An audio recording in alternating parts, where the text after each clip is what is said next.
poder llegar a un diagnóstico. Y aunados a la exploración física, los antecedentes y nuestros laboratorios y gabinete, ¿de acuerdo?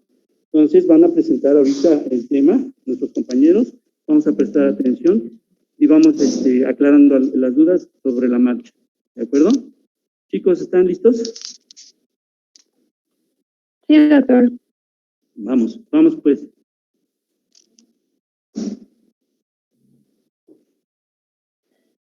Buenas tardes, doctores y compañeros. Nosotros somos el equipo 2 y estamos conformados por Adriana Colín, Frida Estrada y su servidora Rosario Durán. A nosotros nos tocó el tema de propedéutica ginecológica y como ya dijo el profesor, comenzaremos con la historia clínica. Adelante, la siguiente, por favor.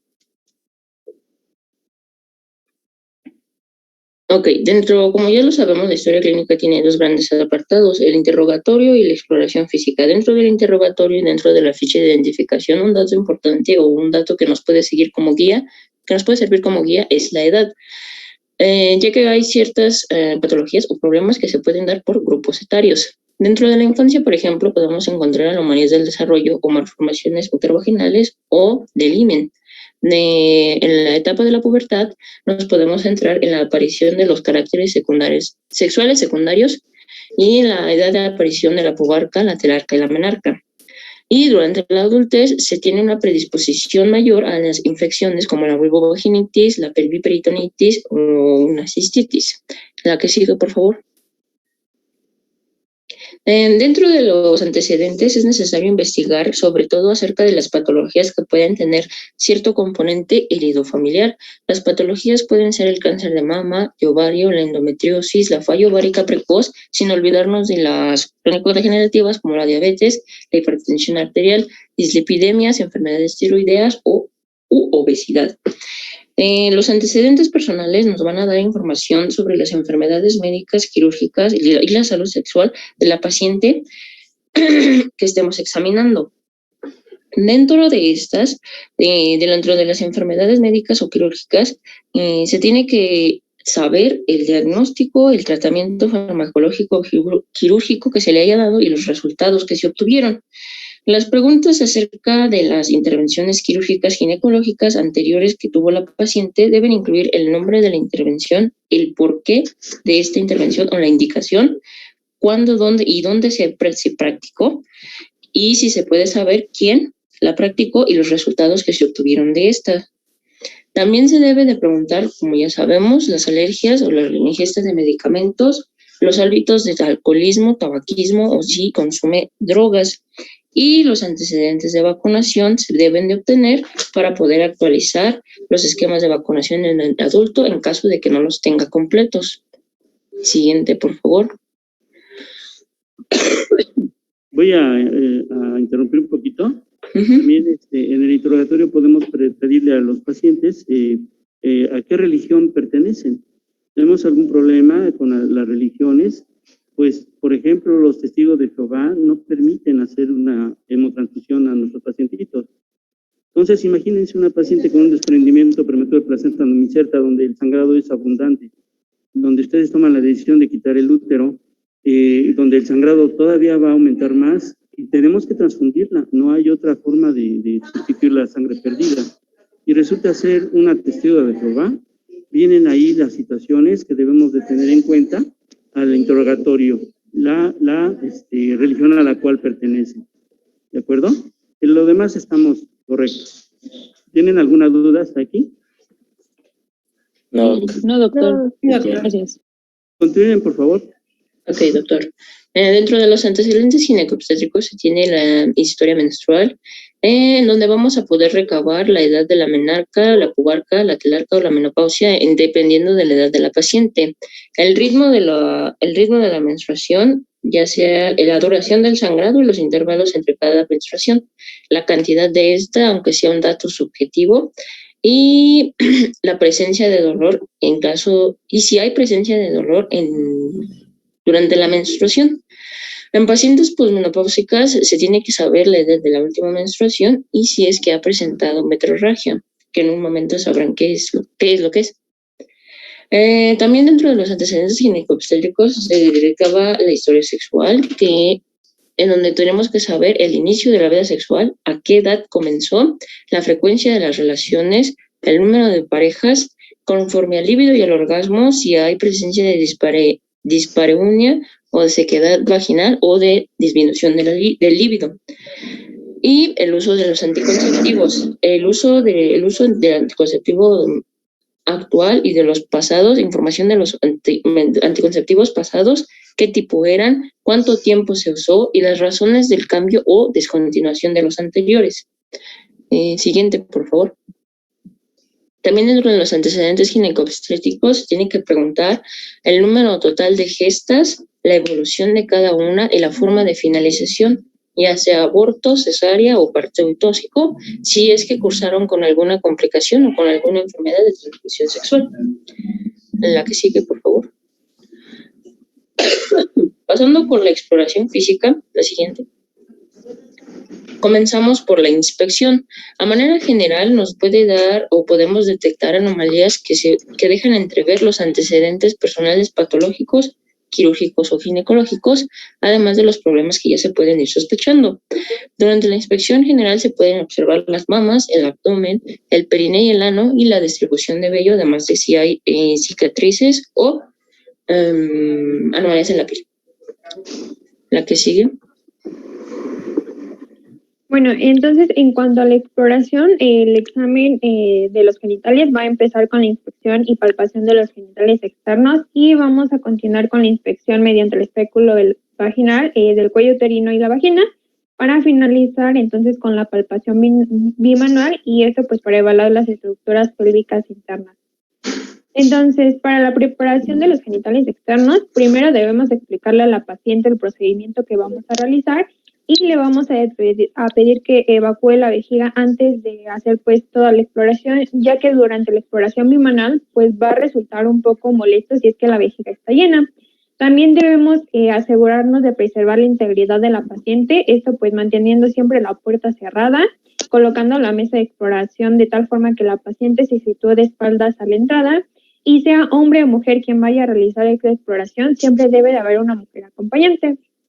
En cuanto a la colocación, vamos a ayudarle a la paciente a que se sitúe en una posición de litotomía, es decir, se va a colocar en decúbito dorsal en la camilla y con las piernas flexionadas sobre los estribos, de tal manera que los glúteos queden en el borde de la mesa de exploración. Es la imagen que se encuentra superior izquierda. También debemos de cubrirla con paños, vamos a cubrir las rodillas y la sínfisis de tal manera que vamos a descender el paño entre las rodillas. Esto pues para que la exposición sea mínima. Y esto es la imagen inferior derecha. Entonces, una vez que está correctamente colocada, vamos a poner una lámpara de tal forma que los genitales sean claramente visibles. Nos vamos a lavar las manos y nos vamos a colocar los guantes. La siguiente, por favor. Entonces, de manera general, lo que vamos a observar primero va a ser la distribución del vello púbico y las características superficiales del monte de Venus y los labios mayores. En la piel debe aparecer uniforme y limpia y el vello debe estar libre de liendres o piojos. Y en cuanto a los labios mayores, estos suelen ser simétricos, pueden estar arrugados o lisos y el tejido debe aparecer blando y homogéneo. También debemos observar si existen escoraciones, exantemas o lesiones, ya que estos son potenciales indicios de un proceso infeccioso o inflamatorio. Además, tenemos que notar si existen pues indicios de traumatismos o algún proceso de cicatrización. La siguiente, por favor. En cuanto a los labios menores, pues vamos a separar los labios mayores con los dedos de una mano y con el dedo pulgar e índice de la otra mano vamos a realizar la palpación. Estos pueden ser simétricos o asimétricos, su superficie interna debe aparecer húmeda y de color rosado oscuro y el tejido debe ser blando, homogéneo y sin sensibilidad dolorosa. También tenemos que observar si existe decoloración o sensibilidad dolorosa, ya que estos pueden ser consecuencias sobre todo de un hematoma traumático y la presencia de úlceras y vesículas pues nos van a dar indicios de una infección de transmisión sexual. La siguiente, por favor. En cuanto al clítoris generalmente suele medir de 2 centímetros de largo por 0.5 centímetros de diámetro. Y al igual que en los anteriores, pues también tenemos que detectar si existe atrofia, inflamación o adherencias. En cuanto al orificio uretral, este va a aparecer como una abertura o hendidura de forma irregular y la vamos a ubicar en la línea media. Aquí tenemos que inspeccionar la presencia de secreciones, pólipos, carúnculas o fístulas. Una carúncula, pues, es un crecimiento polipoide de color rojo intenso que va a protruir el meato uretral, tal como se muestra en la imagen que está del lado derecho. Y bueno, también tenemos que ver si existen signos de irritación o inflamación, ya que estos son indicios de infecciones reiteradas de vías urinarias o por alguna inserción de algún cuerpo extraño. Y en cuanto al orificio vaginal, pues puede aparecer como una delgada hendidura vertical o un orificio mayor. Va a tener bordes irregulares derivados de los remanentes finales y el tejido va a aparecer húmedo. Y en una mujer que ha tenido relaciones sexuales o que ya ha tenido hijos, el orificio vaginal lo podemos observar como que el diámetro anteroposterior va a ser mayor. Mientras que en la mujer que no ha tenido relaciones sexuales, pues regularmente se va a encontrar cubierto por una mucosa de tejido conjuntivo, que es el himen, y puede ser, como se muestra en la imagen, semilunar, falciforme, franjeado, bilabiado, biperforado o cribiforme. Aquí también es importante notar la secreción vaginal, ya que de manera normal esta es indolora, no irritante, y la apariencia pues va a variar de acuerdo con el ciclo menstrual. De tal manera que después de la menstruación lo podemos observar como una ligera secreción blanquecina. Durante la ovulación esta secreción va a ser más clara y fina, y después de la ovulación va a ser de nuevo más espesa y blanquecina. También tenemos que observar pues, los posibles signos de inflamación, cambios de color, secreción y lesiones. La siguiente, por favor. En cuanto a las glándulas, con los labios aún separados, le vamos a decir a la paciente que vamos a introducir un dedo en la vagina y que sentirá pues una lesión. Las primeras que vamos a revisar van a ser las glándulas de Skinner, y con la palma de la mano hacia arriba vamos a introducir el dedo índice en la vagina más o menos hasta la segunda articulación. Posteriormente pues vamos a ejercer una presión hacia arriba y vamos a desplazar ligeramente el dedo hacia afuera. Y tenemos que notar si existe alguna secreción, ya que de manera normal pues no debería de haber y no debería haber molestia. Es por eso que si la encontramos tenemos que tomar una muestra y mandarla a realizar un cultivo. Generalmente pues suele ser una infección de origen gonocócico. Y para la glándula de Bartolino, al lado del introito vaginal posterior, pues vamos a colocar el dedo índice dentro de la vagina en la porción inferior de cada cara lateral. Y el dedo pulgar pues va a estar en la posición de sobre el labio mayor de este lado, de tal manera que vamos a presionar suavemente la piel entre el dedo pulgar y el dedo índice. Igual que la glándula de Skinner, pues no debería de aparecer alguna secreción o dolor, y regularmente la inflamación de esta glándula pues es por una bartolinitis. La siguiente, por favor. En cuanto al tono muscular, solamente se suele inspeccionar si la paciente nos refiere que ya ha tenido hijos o que nos indica que hay síntomas de debilidad muscular, tales como una incontinencia urinaria o sensaciones de pérdidas. Si es el caso, entonces vamos a introducir el dedo índice más o menos de 2 a 4 centímetros dentro de la vagina y le pediremos a la mujer que apriete alrededor de nuestro dedo. Un buen tono muscular lo vamos a poder notar, ya que la mujer va a tener la capacidad de estrechar con la vagina alrededor de nuestro dedo. En cuanto al periné, la superficie de pues debe ser lisa, y en pacientes que ya tuvieron hijos y que se les realizó la episiotomía podemos notar la cicatriz. En una mujer nulípara el tejido va a aparecer grueso y uniforme, mientras que en una multípara el tejido va a aparecer delgado y rígido.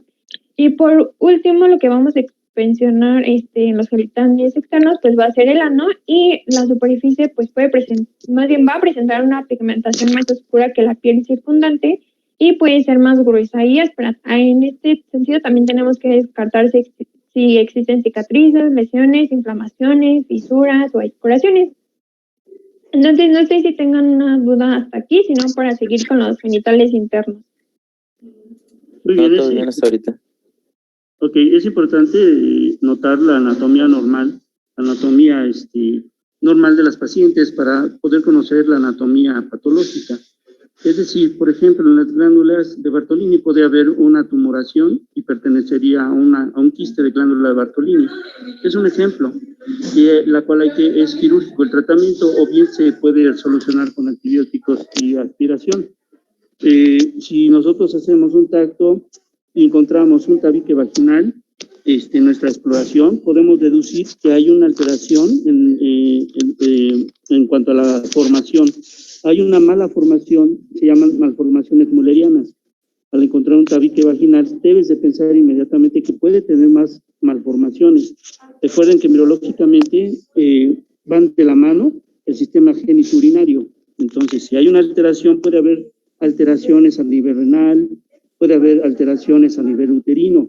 Entonces, son unos ejemplos que les doy para que ustedes conozcan la anatomía normal y conozcan la anatomía anormal. Y de ahí tener una mejor concepción de la patología a la cual se estén enfrentando. ¿Tienen ustedes alguna duda hasta ahorita? No, doctor. Continuamos entonces. La siguiente, ok. Y bueno, igual que en los externos también se divide pues inicialmente en la preparación y en la inserción del espéculo, y en la preparación nos tenemos que cambiar de guantes, esto para no introducir bacterias en la vagina, ya que anteriormente pues realizamos la exploración del ano.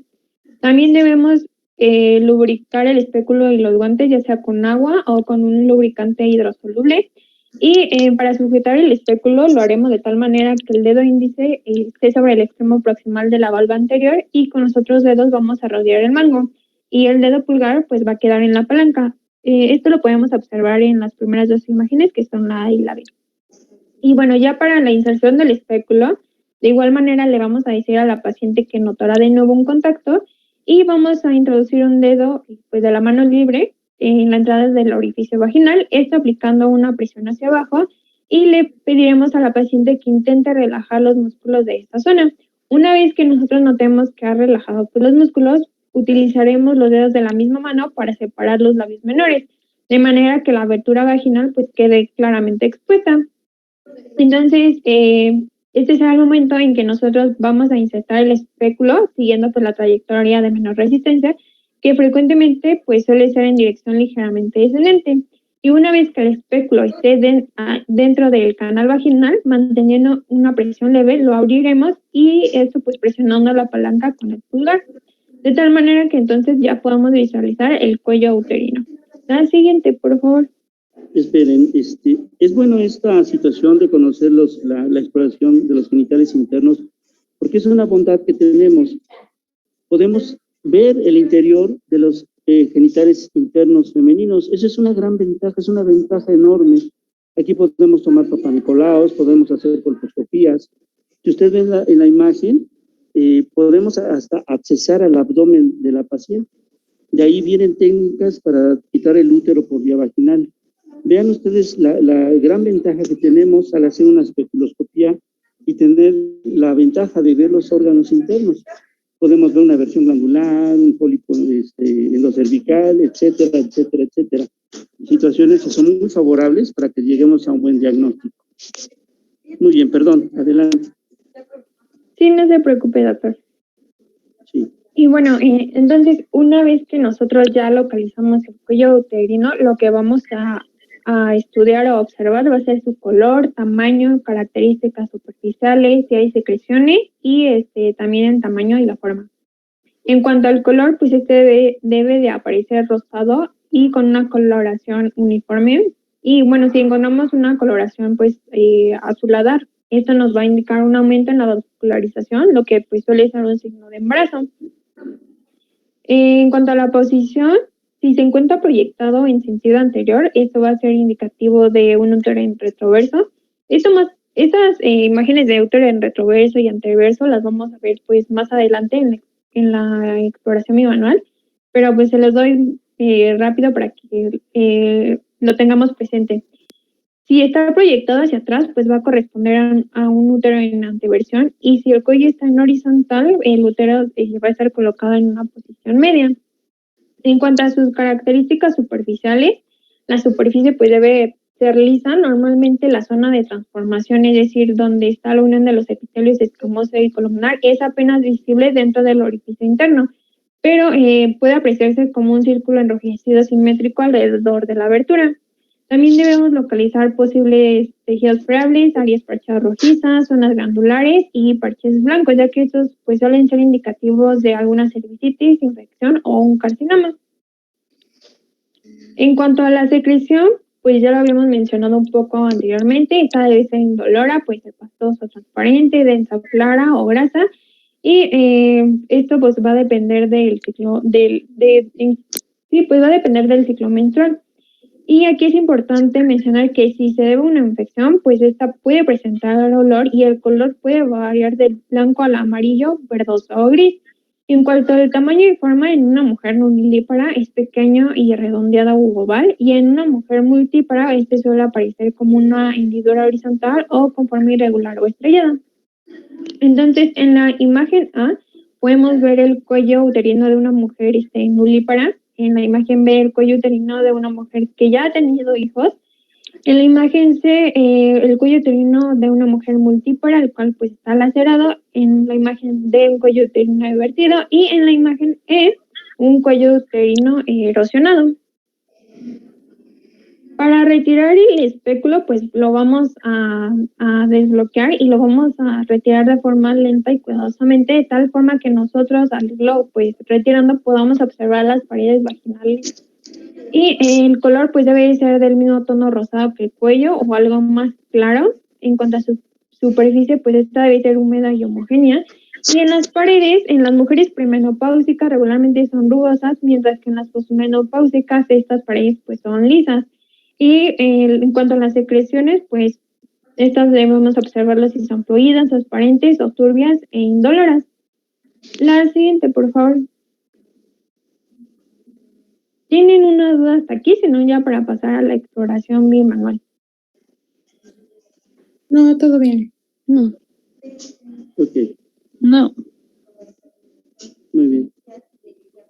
Bueno, entonces, en cuanto a la exploración bimanual, también se recomienda que cambiemos de guantes y también tenemos que lubricar los dedos índice y medio de la mano de exploración. También le vamos a indicar a la mujer que vamos a proceder a la exploración interna, y en esta vamos a introducir la punta de los dedos índice y medio en el orificio vaginal y vamos a presionar hacia abajo esperando hasta que los músculos se relajen. Y bueno, una vez que notemos que los músculos se han relajado gradualmente y con suavidad, vamos a ir profundizando a lo largo del canal vaginal. Aquí tenemos que tener cuidado con no tocar el clítoris, ya que como nuestra mano está orientada hacia arriba, a nosotros ir profundizando en el canal vaginal podemos tocarlo y pues esto va a ser muy incómodo para la paciente. Entonces, una vez que localizamos el cuello uterino, vamos a percibir lo siguiente. En cuanto a su consistencia, en la mujer no gestante debe ser firme como la punta de la nariz, mientras que durante el embarazo pues debe ser más blanda. Su posición pues esta puede estar situada en la línea media o puede orientarse en sentido anterior o posterior. También debemos de pinzar el cuello con los dedos y desplazarlos de un lado a otro. De manera normal, debería desplazarse 1 a 2 centímetros en cada dirección con molestias mínimas o nulas. Es por ello que tenemos que prestar atención a si la paciente muestra expresiones de dolor o molestias a nosotros mover pues el cuello uterino. Este es un signo muy importante. La movilización del cuello uterino te puede avisar de alguna patología interna de la paciente. El movilizar el cuello, como bien dice nuestra compañera, debe de causar una molestia mínima o no causar ninguna molestia. Sin embargo, cuando ustedes muevan el cuello uterino y despierte dolor, entonces se llama prueba de Banqui positiva. Banqui positiva significa que hay datos de irritación peritoneal. Es decir, hay un proceso inflamatorio abdominal, por ejemplo, una enfermedad inflamatoria pélvica. Esto lo vamos a irlo desglosando conforme vamos viendo los temas, porque es uno de los que vamos a abarcar. Pero es muy importante este signo, de una vez apréndaselo, es el signo de Banqui. Memorícenlo porque les va a ayudar mucho en su práctica. Adelante, perdón, adelante. Y bueno, ya queda menos de 2 minutos, no sé si quieren cerrar la sesión y abrir otra o continúo y hasta donde nos quedemos y abrimos otra. Sí, sería bueno abrir otra. y nos volvemos a conectar, ¿va? Sí, está bien, doctor.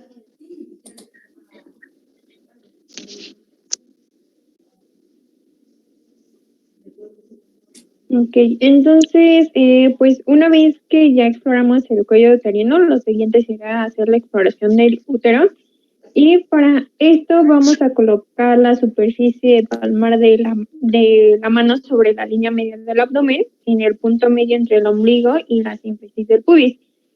Y los dedos que estaban intravaginalmente, pues los vamos a colocar en el fondo del saco, de tal manera que vamos a deslizar lentamente la mano abdominal hacia el pubis, presionando hacia abajo y hacia adelante, mientras que al mismo tiempo vamos a presionar hacia adentro y hacia arriba con los puntos de los dedos intravaginalmente. Esto como si quisiéramos juntar las manos. Entonces, si el útero está en anteversión, que es lo más frecuente, o en anteflexión, vamos a percibir el fondo entre los dedos de las manos, más o menos a la altura del pubis. Aquí podemos ver las diferentes posiciones que puede adquirir el útero. La imagen A es de un útero en anteversión, la B en un útero en anteflexión, la C en útero en retroverso, la D en retroflexo y la E en la línea media. Sin embargo, como les mencioné, pues lo más común es que el útero se encuentra en la anteversión izquierda. Esta es una paciente delgada, es muy fácil de percibir, pero una paciente con un índice de masa corporal mayor cuesta mucho trabajo delimitarlo. De ahí que tendríamos que echar mano de algún estudio de gabinete, por ejemplo, el ultrasonido. Ok, continúa, por favor. Ok, y bueno, entonces si nosotros logramos palpar el útero, podemos determinar lo siguiente. El tamaño, que regularmente es de 5 a 5.8 centímetros de largo, la forma, que es pues piriforme, y en cuanto al contorno, y las no gestantes es redondeado, y las paredes pues las podemos percibir tiernas y lisas. Y bueno, para los ovarios vamos a colocar los dedos de la mano abdominal sobre el cuadrante inferior derecho, y con la mano intravaginal pues vamos a situar los dedos a ambos lados en el fondo del saco lateral derecho. Entonces vamos a presionar hacia adentro y hacia arriba en dirección a la mano abdominal, mientras efectuamos un movimiento de barrido con la superficie plana de los dedos pues de la mano abdominal. Esto va a ser hacia adentro y en sentido oblicuo descendente, es decir, igual que el anterior, hacia el sentido de la sínfisis del pubis. Y vamos a palpar pues toda el área presionando con firmeza. Cuando son palpables los ovarios, se van a percibir firmes, uniformes y ovoides, con un tamaño pues aproximadamente de 3 por 2 por 1 centímetro. Y en el ovario sano, al realizar esta palpación, la paciente pues va a referir un dolor leve o moderado. Y en cuanto a las salpinges, estas de manera normal no suelen ser palpables. Sin embargo, si nosotros las palpamos, pues generalmente es porque existe algún problema. La siguiente, por favor. Y bueno, ahora pasaremos con lo que es la exploración mamaria, pero antes quiero dar algunos datos acerca de lo que es el cáncer de mama. Y pues en México se diagnostican más bien cada año 23,000 casos de cáncer de mama, y según las cifras de la Secretaría de Salud, cada año se reportan 6,000 muertes por cáncer de mama, y se presentan alrededor de 23,000 casos nuevos. Entrando a lo que sería la exploración mamaria, el examen de las mamas se va a realizar por medio de lo que es la inspección y palpación. Es muy importante esto para detectar en forma precoz la presencia de cáncer. También esta exploración se complementa con una mastografía anual a partir de los 40 años. Esto en caso de existir factores de riesgo. Bueno, este procedimiento pues debe de realizarse anualmente por, obviamente, el personal capacitado a toda mujer mayor de 25 años en cualquier día del ciclo menstrual. Pero pues el mejor momento para realizar esto es de 5 a 7 días después del comienzo de la menstruación, debido a los nódulos que pueden aparecer durante la fase premenstrual. Y bueno, vamos a tener algunas recomendaciones para realizar esta exploración. Algunas de ellas, y como la principal, creo que va a ser el consentimiento de la paciente. También menciona que no es necesaria la tricotomía de la axila. Se puede acudir con la aplicación de lo que sería desodorantes, aceite en mamas en la región axilar. Se puede acudir cualquier día del ciclo menstrual, pero pues se deben de considerar obviamente los signos y síntomas de este periodo, tanto el pre y el transmenstrual, porque pues a la mujer menopáusica esta se le puede realizar cualquier día del mes. Igual se debe de realizar en un consultorio y con la presencia de alguna enfermera, y también puede acudir en lo que es el periodo gestacional y de lactancia. Sí, chicos, este punto donde una compañera enfermera tiene que acompañarlos es importante. Esto es dirigido para los varones y también para las compañeras. Es importante siempre que haya una enfermera a nuestro lado, que haya una doctora con nosotros, siempre del sexo opuesto, para mayor comodidad para ustedes, para la paciente y una mejor exploración. Perdón, adelante. Ok. Igual debemos recordar que la exploración clínica pues la vamos a tener que realizar sin guantes, ya que al utilizar pues los guantes vamos a perder la sensibilidad. Y bueno, la exploración... Sí, perdón. Sí, este último me pareció muy adecuado cuando vi la diapositiva. El utilizar guantes, porque muchas personas lo utilizan, me parece que pierdes sensibilidad, pierdes el tacto fino. Entonces, se te puede pasar alguna masa, alguna bolita de 1 centímetro, de 2 centímetros utilizando los guantes. Entonces, el contacto de sus yemas de sus dedos a través de la piel de la mama puede descubrir algún defecto, alguna situación donde haya un tumor que con los guantes yo lo veo difícil de detectar. Esto me pareció muy, muy bien que lo hayan puesto. No olviden este detalle. Gracias. Ok. Bueno, esta exploración clínica se va a efectuar en 2 tiempos, en lo que es la inspección y la palpación. Y la inspección se va a dividir en inspección estática y dinámica. Empezando con lo que es la inspección estática, vamos a tener a la paciente con las extremidades superiores colgando a lo largo del tronco. Esta posición pues es una posición de relajación y te van a inspeccionar lo que son las mamas, las areolas y los pezones. Aquí vamos a observar la forma, el volumen, la simetría, si hay presencia de bultos, hundimientos, cambios de coloración de la piel y también la red venosa.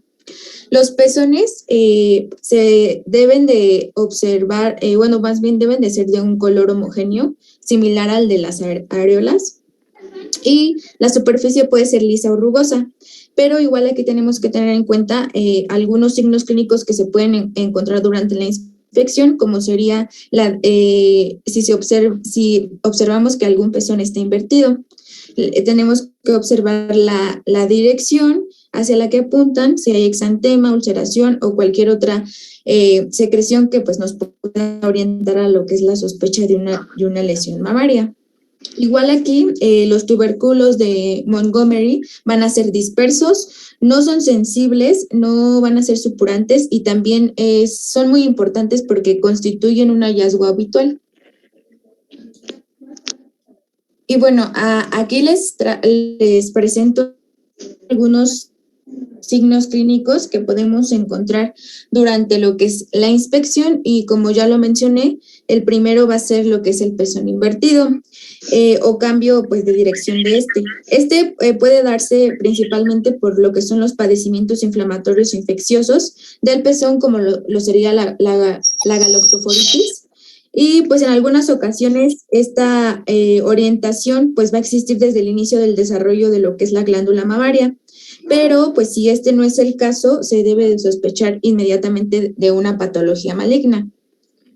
Como otro signo clínico vamos a tener a la retracción de la piel. Este es un signo cutáneo que pues nos va a indicar lo que sería una alteración fibroblástica subyacente. Habitualmente, pues, está presente, bueno, en lo que serían los carcinomas cercanos a la piel, pero también se puede encontrar secundario en lo que serían los traumatismos. Otro es los cambios de coloración de la piel. Aquí igual encontramos lo que sería el engrosamiento de la piel y poros prominentes, que también es conocido como piel de cochino o de naranja, que va a estar presente y es característico de los tumores que pues puede invadir a la piel. Hay como un tumor de tipo inflamatorio, donde hay infiltración de vasos linfáticos subdérmicos. También vamos a tener algunos procesos inflamatorios o infecciosos agudos, como son los abscesos, la mastitis, la ectasia ductal y el galactocele infectado. Otro signo clínico va a ser la secreción por el pezón.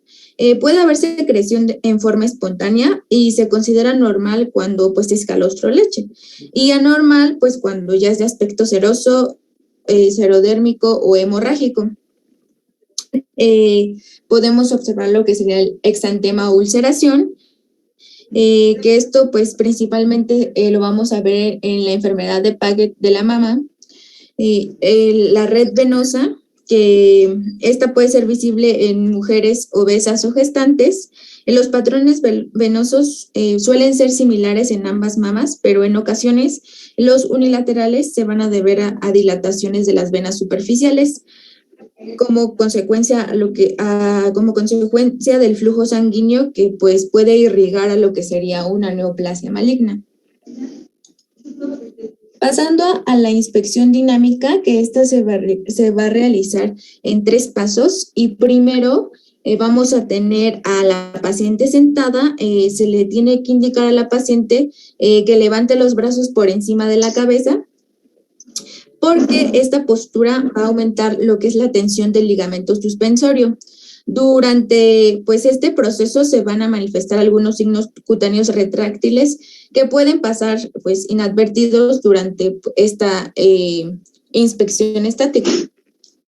El segundo paso, igual la paciente está sentada, se le pide que presione las manos, más bien las caderas con las manos y con los hombros rotados hacia atrás, o que presione las palmas de las manos una contra otra. Esto para contraer pues los músculos pectorales, y ahí podemos ver si hay una desviación del contorno y de la simetría.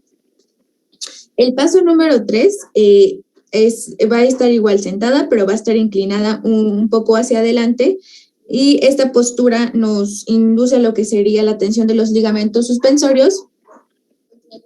Y bueno, las mamas deben colgar a la misma altura, y esta maniobra resulta es de utilidad en la valoración del contorno y también de la simetría de mamas grandes.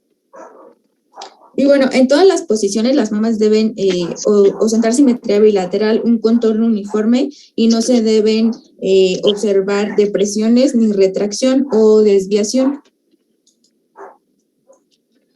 Pasando a lo que es la palpación, pues aquí se va a realizar en 2 posiciones, en sedente y en supina. Empezando con la posición sedente, vamos a tener a la primera, que es el barrido de la pared torácica. Esta, pues como pueden ver en la imagen, la paciente se encuentra con los brazos sueltos a los costados. La palma de la mano derecha del examinador se va a colocar entre la clavícula derecha y el esternón de ella. Con el fin de que podamos deslizar hacia abajo hasta el pezón para percibir los posibles bultos superficiales.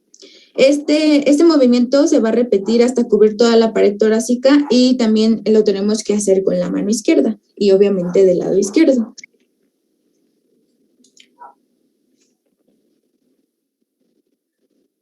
Pasando a lo que es la palpación digital manual, vamos a colocar una mano sobre la superficie palmar hacia arriba, debajo de la mama derecha. de la paciente. Con los dedos de la otra mano se tiene que pasar sobre el tejido de la mama para localizar los posibles bultos. También tenemos que hacer una ligera compresión y la mano tiene que estar extendida. Todo este procedimiento se tiene que repetir en ambas mamas. Y bueno, pasando a lo que es la palpación de los ganglios linfáticos, vamos a tener primero a los axilares centrales.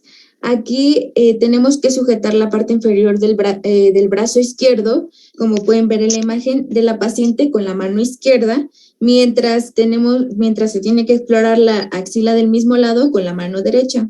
Y con la superficie palmar de los dedos vamos a introducirlos en la axila hasta el fondo.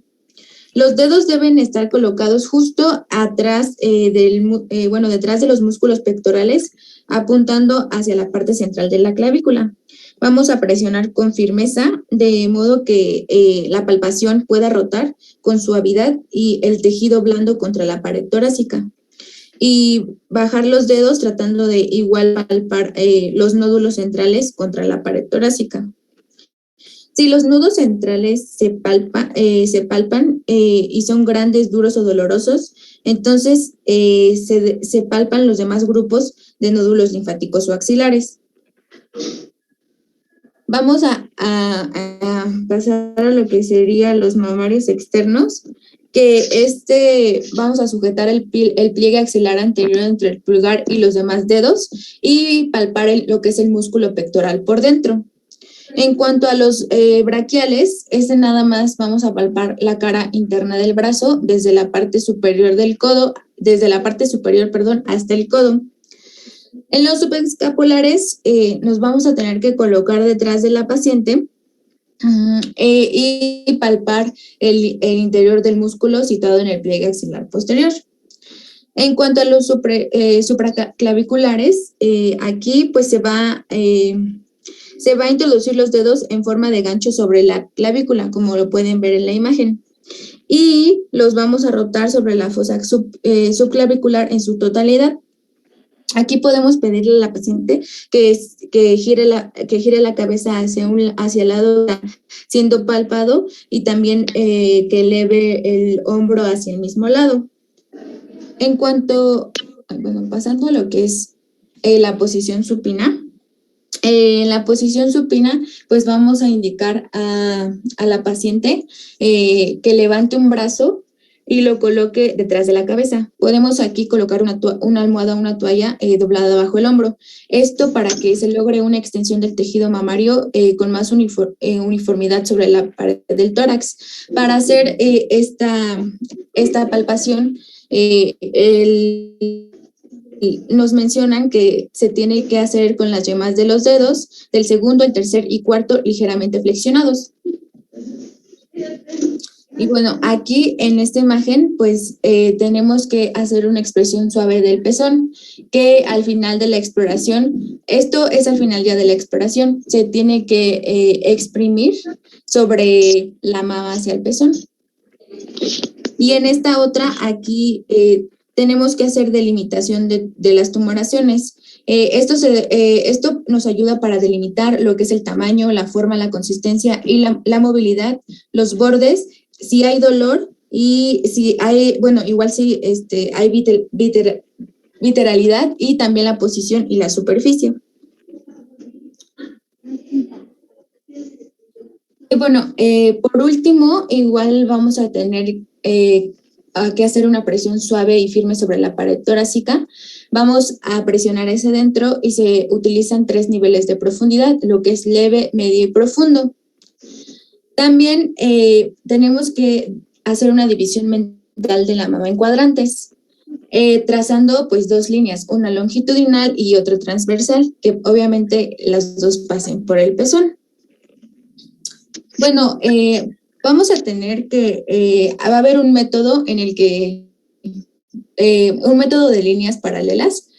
Bueno, más bien es un método que se va a dividir en líneas paralelas, radiales y circulares, empezando con el método de líneas paralelas, primero hacia abajo y luego hacia arriba hasta llegar al pezón.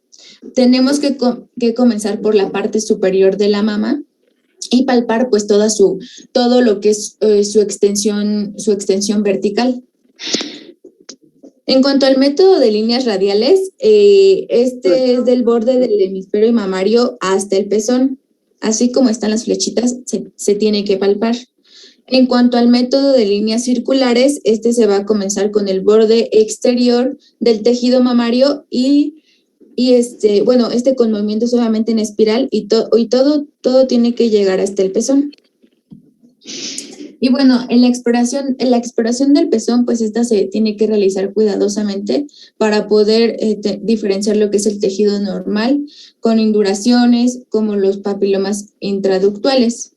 Entonces, pues al final se exprime y luego pues se hace una delimitación de tumoraciones.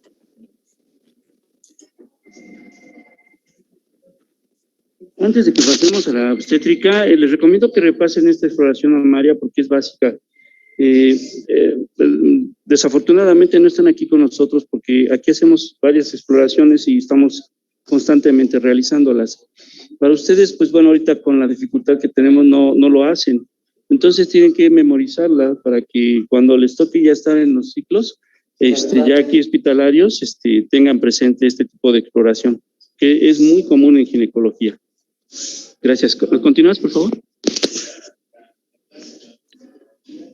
Sí, bueno, en cuanto a la exploración pues ginecológica de la mujer gestante, esta va a seguir la misma técnica que de la adulta no gestante, pero aquí extra va a comprender pues la estimación de la edad gestacional, el tamaño y el contorno del útero, además pues de la evaluación del feto en lo que respecta al crecimiento, posición y estado en general. La siguiente, por favor.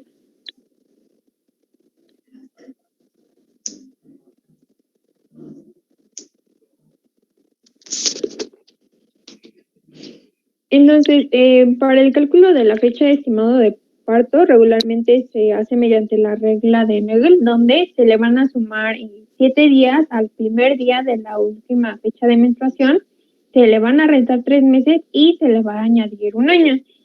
Aquí les pusimos un ejemplo donde la fecha de última menstruación pues fue el 3 de abril del 2021. Entonces, al 3 le vamos a sumar 7 días, que sería el 10. A abril le vamos a restar 3 meses, que sería enero, y al 2021 pues le vamos a sumar un año. De tal manera que la fecha probable de parto pues va a ser el 10 de enero del 2022. Y en cuanto al peso fetal, pues su determinación durante el periodo del embarazo es importante para poder diagnosticar alteraciones ponderales tales como la macrosomia o lo contrario que sería pues una restricción del crecimiento uterino.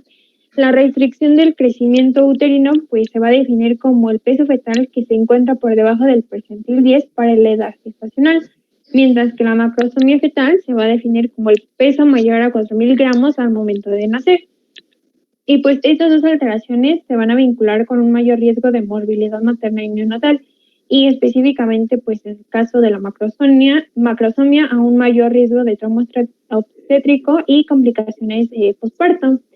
Para calcularlo vamos a utilizar el método de Johnson y Todd, no sé si se pronuncia así, pero vamos a necesitar dos variables. Uno sería la medición del fondo uterino y para saberlo pues vamos a colocar una cinta métrica sobre el abdomen de la paciente sin que exista una contracción.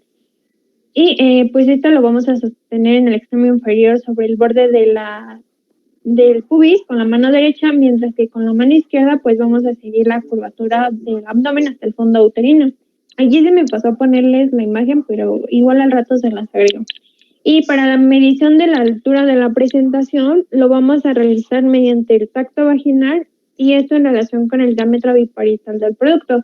Aquí lo que nos interesa saber es si se encuentra arriba, a la altura o debajo de las espinas ciáticas, ya que cuando la presentación se encuentra por encima de las espinas ciáticas, pues vamos a utilizar la primera fórmula que podemos observar aquí en la derecha, que sería la altura del fondo uterino, que es lo de AFU en centímetros, menos 12 por la constante que es 155. Y cuando este se encuentra por debajo o a la altura de la espina ciática, vamos a utilizar la fórmula de abajo, que es la altura del fondo uterino menos 11 por la constante que es 155. En la siguiente, por favor. Y bueno, para lo que respecta a posición y estado en general del producto, lo haremos mediante las maniobras de Leopold. Sin embargo, primero debemos de recordar pues ciertos conceptos. El primero es la estática fetal, que va a ser el conjunto de relaciones que el feto guarda con las estructuras pélvicas maternas. Y esta estática fetal pues se divide en 4, lo que es situación, presentación, actitud y posición fetal. La siguiente, por favor. Entonces, comenzando con lo que es la situación, esta va a ser la relación que guarda el eje longitudinal del producto con el de la madre, de tal manera que puede ser longitudinal cuando ambos ejes son paralelos, transverso cuando ambos ejes son perpendiculares o oblicuo cuando los ejes van a formar un ángulo de 45 grados. Esta situación oblicuo habitualmente es transitoria y puede rotar a cualquiera de las situaciones anteriores, es decir, hacia longitudinal o transversa. La siguiente, por favor. En cuanto a la presentación, esta es la parte del producto que se aboca o tiende a abocarse al estrecho superior de la pelvis y que es capaz de desencadenar el trabajo de parto. Esta puede ser cefálica, pélvica o transversa. Y en la cefálica vamos a tener 4 variantes. De vértice u occipital, cuando el punto de reparo es la fontanela posterior y el diámetro que ofrece el canal de parto es el suboccipito bregmático. Bregmática o sincipital, cuando el punto de reparo es la fontanela anterior y el diámetro ofrecido al canal de parto es el occipito frontal. Cefálica o de frente, cuando el punto de reparo va a ser la nariz y el diámetro ofrecido es el occipito bregmático. Y por último, la cefálica de cara, donde el punto de reparo pues va a ser el mentón y el diámetro que se va a ofrecer al canal de parto es el submento bregmático. La siguiente, por favor. En cuanto a la presentación pélvica, igual vamos a tener 3 variantes. Franca, cuando los muslos del feto se van a encontrar flexionados sobre el tronco fetal y los miembros inferiores se van a encontrar pues flexionados también, pues de tal manera que los pies van a quedar a la altura de la cabeza. Completa, cuando el feto va a mantener los muslos flexionados sobre el tronco y las piernas flexionadas a su vez sobre los muslos. De este modo, pues los glúteos y los pies van a estar en contacto con la pelvis materna, como lo podemos ver en la imagen del medio. Y por último, la incompleta, y aquí también vamos a tener 2 modalidades de pie, cuando una o ambas extremidades inferiores van a estar en extensión completa, y la modalidad de rodilla, donde el muslo va a estar en extensión con respecto a la pelvis y la pierna fetal pues va a quedar flexionada sobre el muslo. Y por último, la presentación transversal, cuando el feto se va a encontrar con el eje largo, de tal forma que el hombro va a ser parte de la presentación, como se puede observar aquí. La siguiente, por favor. La actitud, que es la relación que guardan las diferentes partes del producto entre sí, que regularmente pues va a ser una actitud de flexión moderada, donde la cabeza va a estar sobre el tronco, la columna sobre el plano toracolumbar y los muslos sobre el abdomen, de tal forma que las piernas van a quedar sobre los muslos y los pies entrecruzados. Y desviaciones importantes de la actitud pues van a ser las que relacionan la cabeza con el tronco, que puede pues estar desflexionada, que es la imagen derecha. La siguiente, por favor. La posición fetal, que es la relación que guarda el dorso del producto con la mitad izquierda, que es la imagen izquierda, o derecha de la madre, pues que es la imagen derecha. La siguiente. Y el punto toconómico, que va a ser la parte de la presentación que se va a tomar como referencia para establecer sus relaciones con la pelvis materna. Si es cefálica, vamos a tener pues como punto toconómico el occipucio del producto, y si es pélvica, pues el saco del producto. Y aquí pues vamos a tener también la variedad de posición, que van a ser las relaciones que guarda el punto toconómico de la presentación con la pelvis materna. Esto lo vamos a describir primero tomando en cuenta el punto toconómico de la presentación, posteriormente la posición, es decir, izquierda o derecha, y puesto que la variedad izquierda o derecha pueden dirigirse en sentidos anterior, transverso, posterior, van a existir, la siguiente por favor, van a existir 6 posibilidades de ubicación para cada una de las 3 presentaciones. Y en esta imagen pues podemos notar las diferentes variedades de posición que tenemos. La siguiente, por favor. A lo mejor ven un poquito lejos estas de la realidad, estas imágenes, porque no están haciendo la práctica aquí en el hospital. Pero esto es importante que lo retengan, como les vengo diciendo, hagan sus ejercicios mentales para cuando ya estén en la clínica, esto lo puedan reconocer inmediatamente. Las presentaciones anómalas, inmediatamente que las detecten, van a surtir o van a derivar una cesárea. Un feto que está deflexionado puede tener problemas pues, durante el parto. Entonces, inmediatamente, si encuentran una deflexión, informan inmediatamente al médico de base porque ustedes van a estar al pendiente de los partos, van a estar haciendo tactos. Si le encuentran una deflexión, inmediatamente le avisan al doctor. El doctor sabe que el bebé está deflexionado, quiere usted revisarlo, el doctor revisa, efectivamente es una deflexión, tenemos que operarla. Otro caso, el bebé tiene una presentación pélvica. Doctor, este bebé viene sentado. Revíselo, ustedes ya hicieron su tacto, encuentran que el punto toconómico es el sacro fetal, el doctor determina en ese momento que es un parto.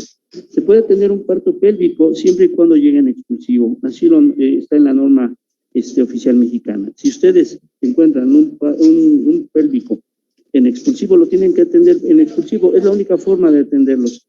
Y programarlo por una cesárea cuando ustedes lo detectan desde su control del embarazo.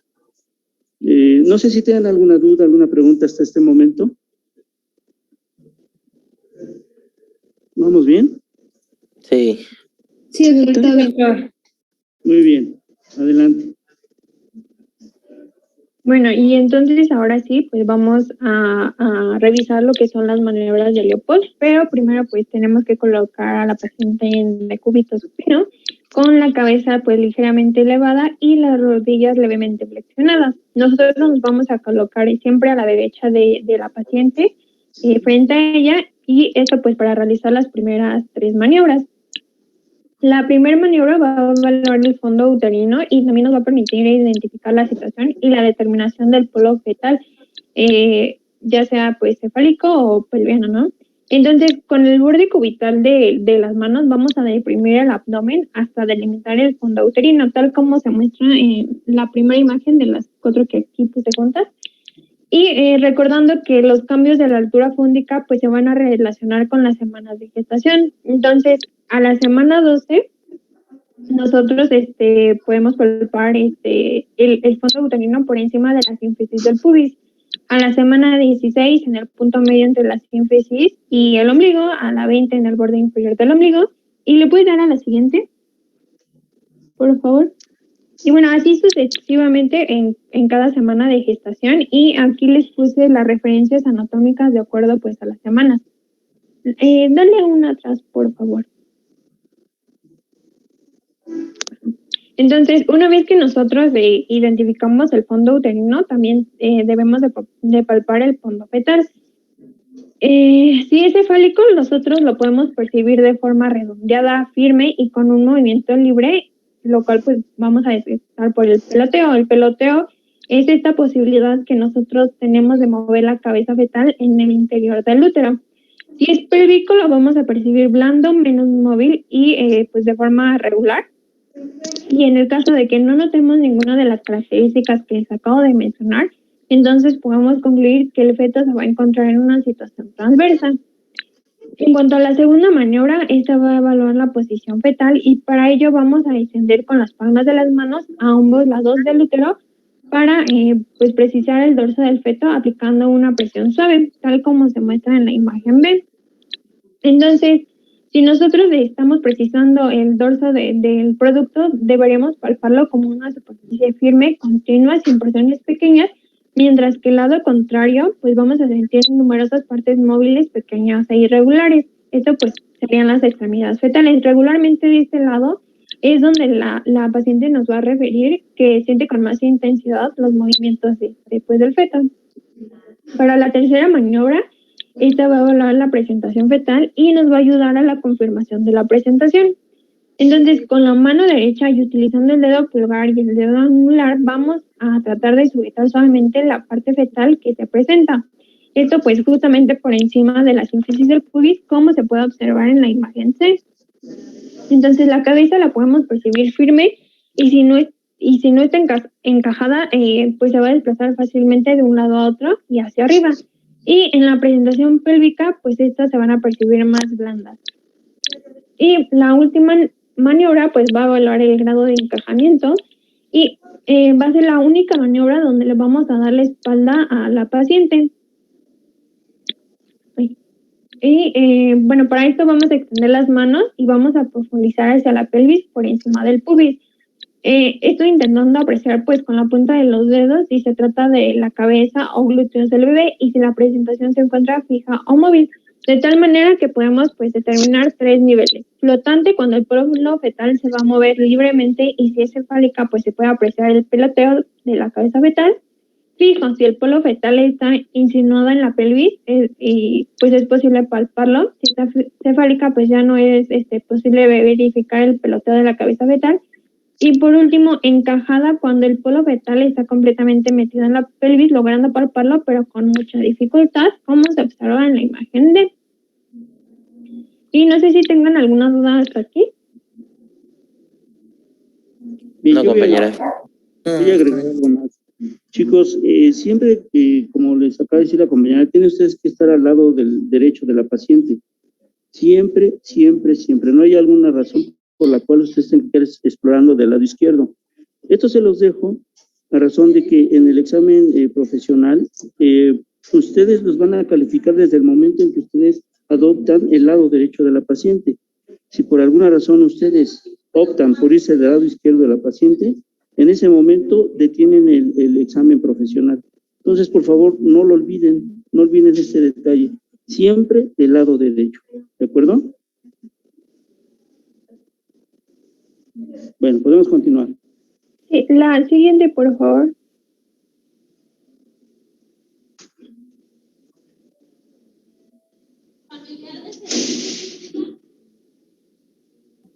Ok, entonces vamos a continuar con el padecimiento actual. La siguiente, por favor. Uno de los motivos de consulta, hablando de ginecología, es el dolor, el cual es una experiencia sensitiva o emocional desagradable, asociada o no, con daño tisular. Cuando tenemos que preguntar sobre el dolor o hacer la anamnesis de la semiología, tenemos que tener en cuenta la secuencia temporal, el carácter, los síntomas asociados. Doctor, dice que quedan 2 minutos, entonces cerramos otra vez y abrimos. ¿O continúa? Sí, abrimos en cuanto se termine. Ok. Sí. Entonces, continúo. También se tiene que tener en cuenta la asociación que tiene con el ciclo menstrual, ya que puede ser antes de que comience el ciclo o durante el transcurso de este. Los factores que pueden ser agravantes o atenuantes de este dolor y el tratamiento farmacológico que se haya tomado.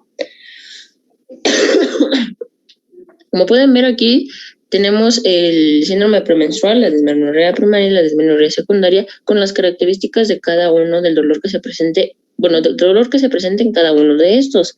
Por ejemplo, en el síndrome premenstrual es una sensación periódica de pesantez o depresión que se puede presentar de 7 a 10 días previos al periodo menstrual. También puede presentarse como dolor lumbar y desaparece con la menstruación. En la dismenorrea primaria es de carácter cólico o fungitivo, se presenta durante los primeros días de la menstruación y se suele irradiar a la región lumbar o a los muslos, y se puede acompañar con náuseas, vómito o expulsión de coágulos. La dismenorrea secundaria es un dolor menstrual causado por lesiones orgánicas, ya sean miomatosis o una endometriosis. Siguiente.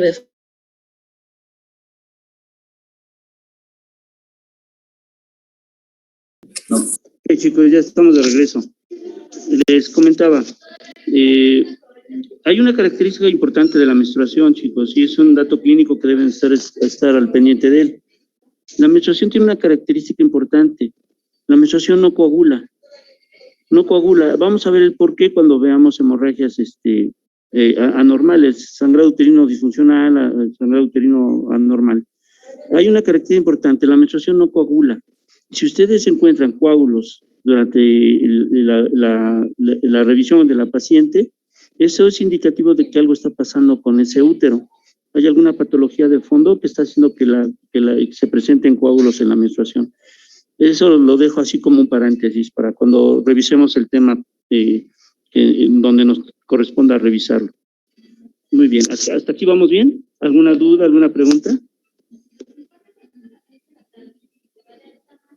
No, doctor, todo bien. Doctor, todo bien. Continuamos, Recording in entonces. progress. Ok, la siguiente diapositiva, por favor.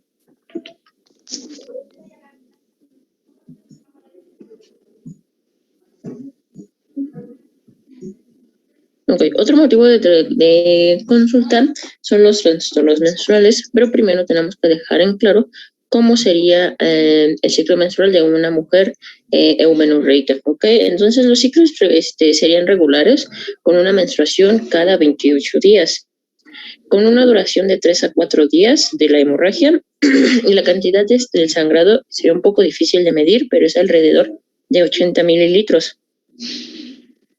Y las características de este sangrado es una sangre roja e incoagulable, como ya lo había dicho el doctor. Ok, entonces partiendo de esto, los trastornos menstruales, de acuerdo a la cantidad del sangrado, pueden ser hipermenorrea, en donde el aumento es en la cantidad del flujo menstrual mayor a 120 mililitros, y la hipomenorrea, en donde es una disminución del flujo menstrual a menos de 60 mililitros. Los trastornos, de acuerdo a la periodicidad del ciclo, pueden ser opsomenorrea, que son los ciclos largos que pueden durar más de 35 días, pero menos de 90 días. La proyomenorrea, que son ciclos cortos, ya que se presentan a menos de 21 días.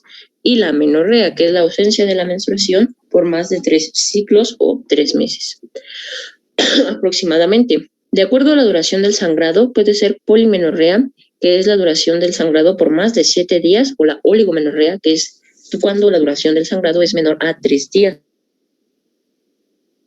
Los combinados, o por así decirlo, la metrorragia es una hemorragia irregular que se produce con un carácter no cíclico. La menorragia es un sangrado abundante a más de 120 mililitros y de duración prolongada, más de 7 días. La menometrorragia es el sangrado uterino irregular, prolongado y abundante. Y aquí entra también la criptomenorrea, que es la presencia de síntomas menstruales sin sangrado menstrual aparente o la falta de exteriorización del sangrado consecutiva a defectos anatómicos en el canal genital. La que sigue, por favor. Ok, espérenme. Fíjense, chicos, que todas estas terminologías causaban alguna confusión por los términos. La hiperpolimenorrea, hipomenorrea, proyomenorrea, etcétera, etcétera. Entonces son términos ya muy confusos. Se ha determinado últimamente que basta decir que son periodos menstruales alargados, periodos menstruales cortos, con tantos días del ciclo, 5 días, 7 días, 20 días, y es una forma más sencilla de referirnos a la cantidad menstrual y las cantidades que se presentan, cuántas veces se presentan al mes, etcétera. Esto ya tiende a desaparecer. La dejé a propósito para que ustedes recuerden esta situación. Actualmente ya se está manejando de esa manera. Ya no tanto manejar opsomenorrea, proyomenorrea, no dudo que lo encuentren todavía, pero ya no está cayendo en desuso esta nomenclatura porque se pierde uno, se confunde uno con los términos. Entonces, ténganlo en cuenta, chicos. Lo vamos a ver con hemorragias, ¿vale? Continuamos, por favor, perdón, discúlpame. Sí, doctor, no se preocupe. Otra de las causas por motivo de consulta es el flujo genital, en específico el aumento de este. Para poder hacer una comparativa, el flujo normal es de color blanco, no homogéneo y no tiene olor. Su pH va a poder variar a lo largo de la vida, siendo básico con un pH de 6 a 7 en etapas de hipoestrogenismo, como la infancia y la menopausia, y siendo ácido en edad reproductiva, en donde puede variar de 3.5 a 4.2. Como podemos ver aquí, en diferentes infecciones se cambia la cantidad aumenta, el color cambia, la consistencia también, El olor puede llegar a cambiar, se puede llegar a presentar prurito y el pH se va a mantener, va a cambiar de acuerdo a la infección. La que sigue, de favor.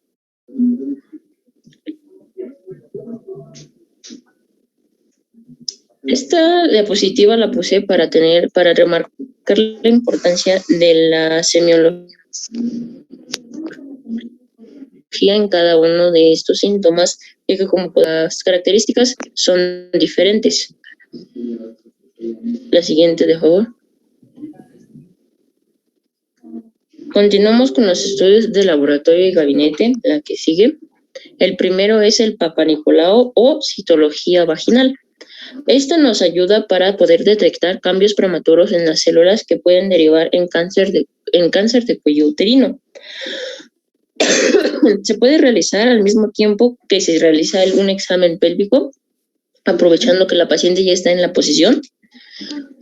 Y en esta se va a usar un cepillo pequeño o una espátula a fin de extraer con suavidad células del cuello uterino para que se examinen al microscopio y se puedan detectar cambios precancerosos o de cáncer en estas células. La que sigue, de favor.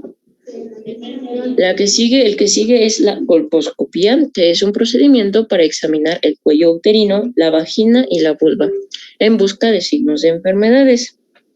Se va a buscar a través de un instrumento llamado colposcopio y este se puede recomendar si el resultado del Papanicolau es anormal.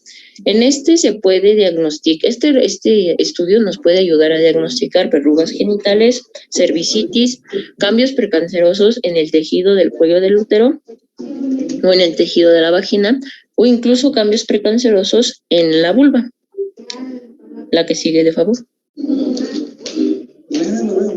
Bueno, ahora vamos a pasar con lo que sería el exudado vaginal, que pues va a ser la toma de flujo vaginal y se puede realizar antes o después de haber iniciado la vida sexual. Las indicaciones para realizar la toma va a ser acudir sin estar menstruando, no tener relaciones sexuales por lo menos 24 horas antes de que se realice, no se tiene que hacer aseo ni duchas vaginales y también no estar bajo tratamiento médico por vía oral o vaginal por lo menos 3 días antes. Este exudado se va a realizar se va a colocar lo que sería un espéculo para observar bien la vagina y el cuello del útero y se va a tomar un flujo vaginal con la espátula me parece que puede ser una espátula especial diseñada para esta prueba o un hisopo, como se puede ver aquí en la imagen.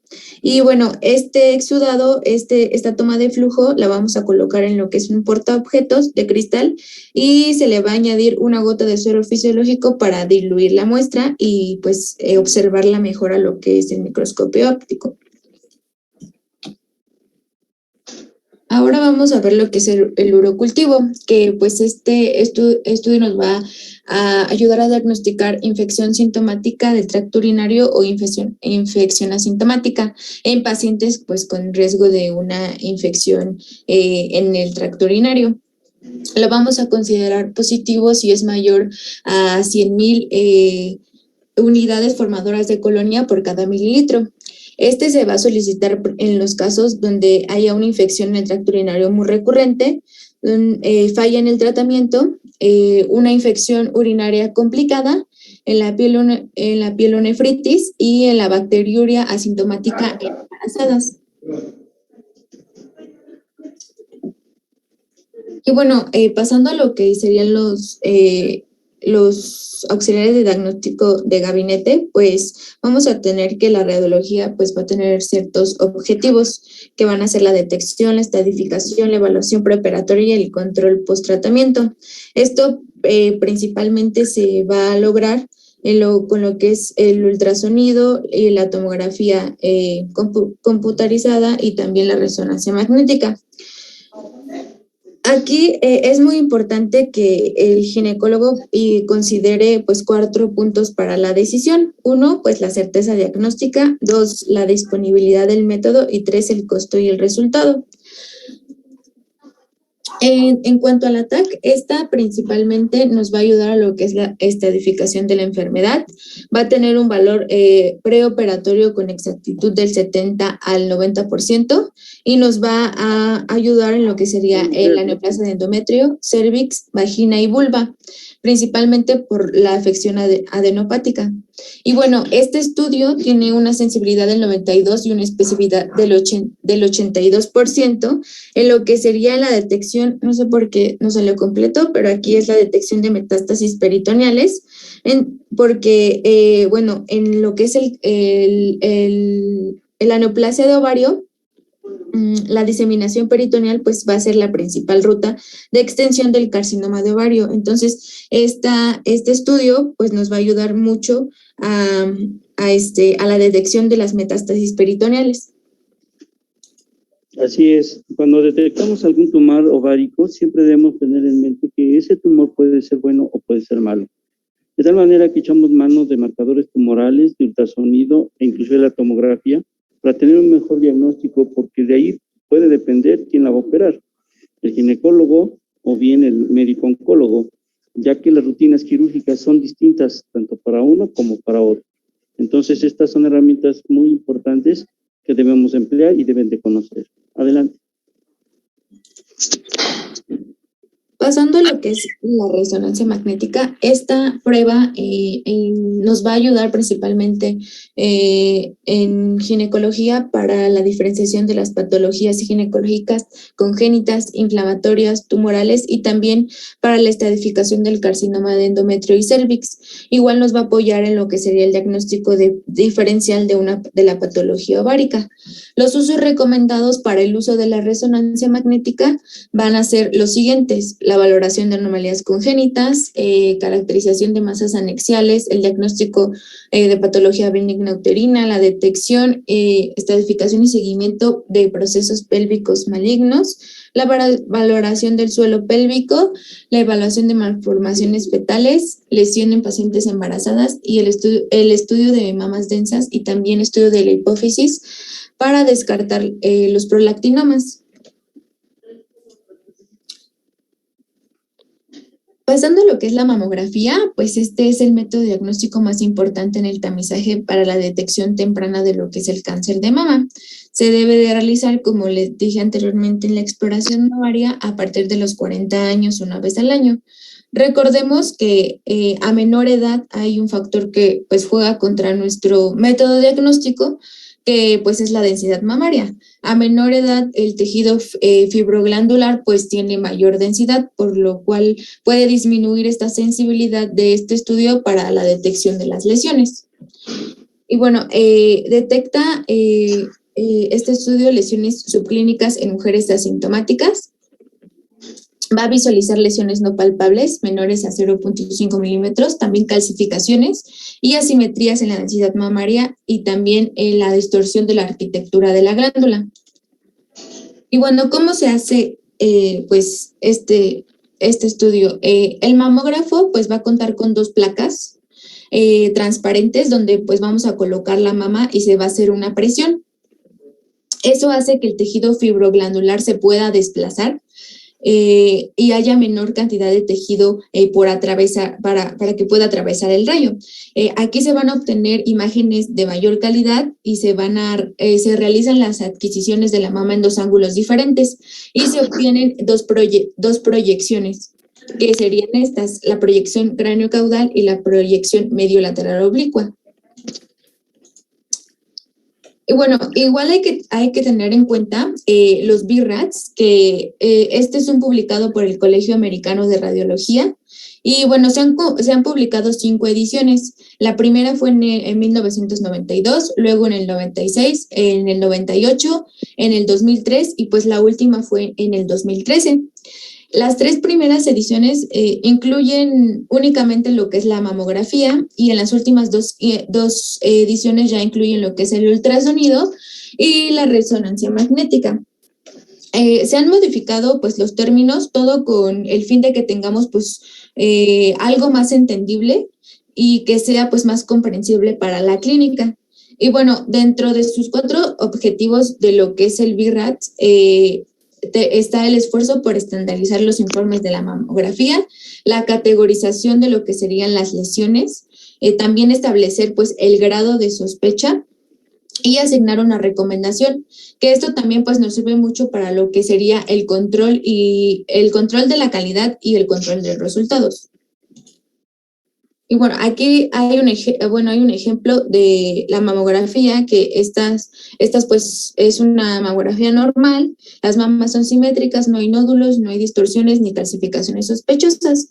Y aquí esta es la proyección craneocaudal y la proyección oblicuo medio lateral, pero esta sí tiene afectaciones. Aquí observamos la lesión nodular retroareolar, márgenes especulados, también hay alta densidad, con retracción del pezón y calcificaciones especulares.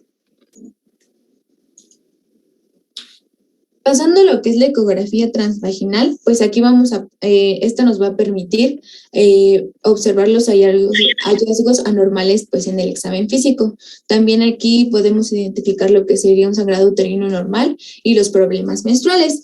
Este estudio pues tiene limitaciones. Una de ellas pues va a ser que el campo de visión pues va a estar limitado. Las masas pueden extenderse fuera de este campo y pues no van a poder ser observadas, y los ovarios o masas situadas superiormente o lateralmente pues no pueden ser visualizados.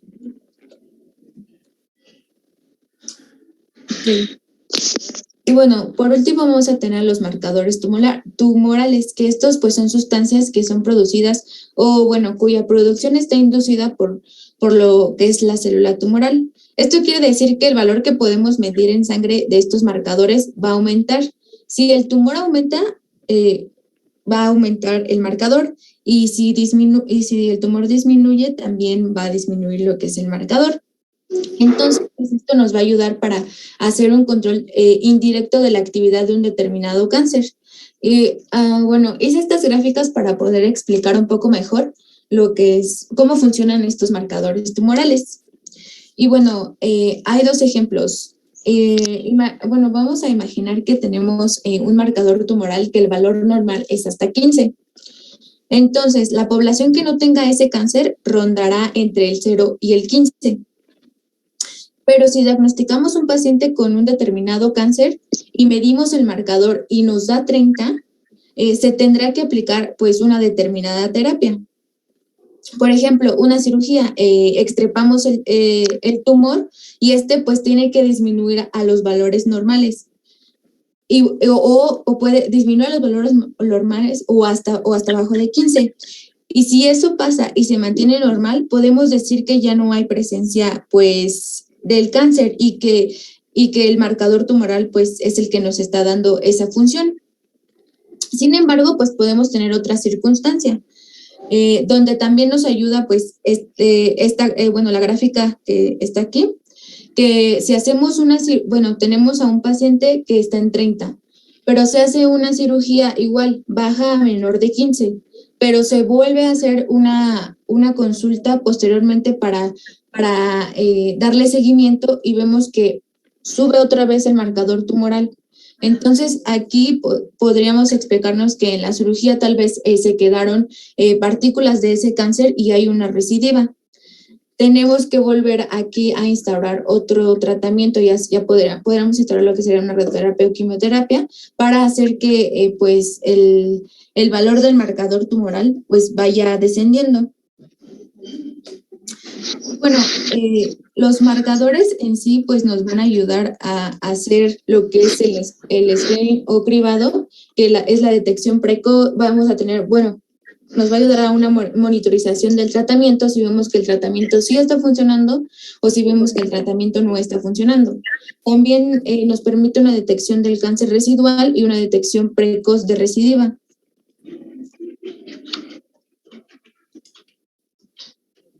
Ahora vamos a hablar de lo que sería un marcador ideal.